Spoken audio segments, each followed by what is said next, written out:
Hello hi जय जगन्नाथ। आशा करुँच भलर थे समस्ते मु भी भलर अच्छी। चलते ए भिडटी स्टार्ट करवा। सागु उपमा केमती हुए आपण मानक मु बनईकी देखी। प्रथमे सागु को भल भाव धोईदेवे। तापर गोटे कप पानी देकी 4 ରୁ 5 घंटा जाए भिजेवाई छाड़देवे। सागु भिजिवा समय भितर किछिटा धनिया पत्र कंचा लंका अदा छेचिकी मु रखी। गोटा आलू सिझेकी रखी। गोटे कड़े किछि बादाम काजू को भाजीदेवा। अल्प करके भाजबे बेसी भाजबेनी।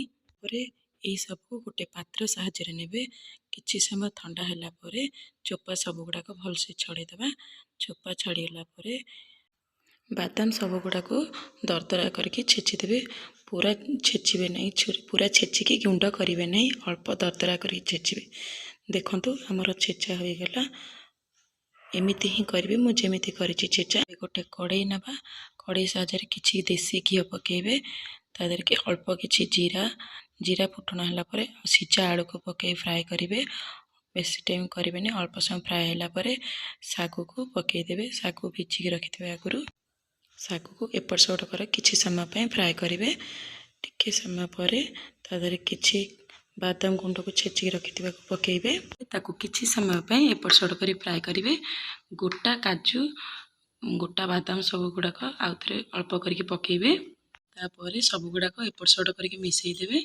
किछि स्वाद अनुसार लूण पकई ताकू एपट सेपट करेंगे। तापरे किछि कटा कंचा लंका को तापर पकेबा। अल्प किछि अदा को छेचिकी रखिथिबा पकेइबा। अदा कंचा लंका धनिया पत्र सब गुड़ाक पकई एपट सेपट करी मिसई देबा। तापर स्वाद अनुसार अल्प किछि लेंबू टिके पकेबे। आकु जेकोसी ओषा पर्व रे खाई परिबे। ओषा पर्व रे खाइबारे किछि असुविधा नहीं। भी चाहिए अन्य बार मानक भी आपण माने खाई परिबे।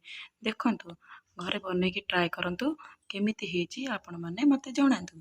सागु उपमा रेसिपी मोर प्रस्तुत हो गला। आपण मानक जदि भल लागिथाय लाइक शेयर कमेंट निश्चित करिवे। रहिलु जय जगन्नाथ।